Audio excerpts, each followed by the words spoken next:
আচ্ছা, আপনার কি ইংরেজিতে কথা বলতে সমস্যা হয়? মানে ইংরেজি জানেন, বোঝেন, কিন্তু ঠিকমতো বলতে পারেন না। আজকে একটি কমিউনিকেশন ফ্রেমওয়ার্ক শেয়ার করব, যেটা ব্যবহার করে আপনি আপনার ব্রেনকে ট্রেন করতে পারেন এবং যেটা দিয়ে খুব সহজেই আপনি ইংরেজিতে গুছিয়ে কথা বলা প্র্যাকটিস করতে পারেন। এটাকে বলবো আমরা 3I communication framework. 3Y means idea 1, idea 2, idea 3। যেটা নিয়ে কথা বলতে হোক না কেন, আপনি আপনার ব্রেনকে বলবেন যে কোনো তিনটা বিষয় বের করতে।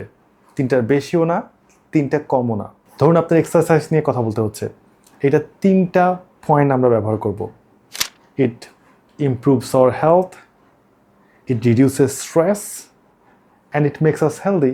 সো যাই বলুক না কেন, 3I আমরা সবসময় তিনটা বিষয় চিন্তা করব এবং সেই তিনটা বিষয় দিয়ে তিনটা সেন্টেন্স বানানোর চেষ্টা করব। এই মেথডটা যদি আপনি ইউজ করতে পারেন, তাহলে কখনো আপনি কথা হারিয়ে ফেলবেন না। কিছু না কিছু আপনি অবশ্যই বলতে পারেন।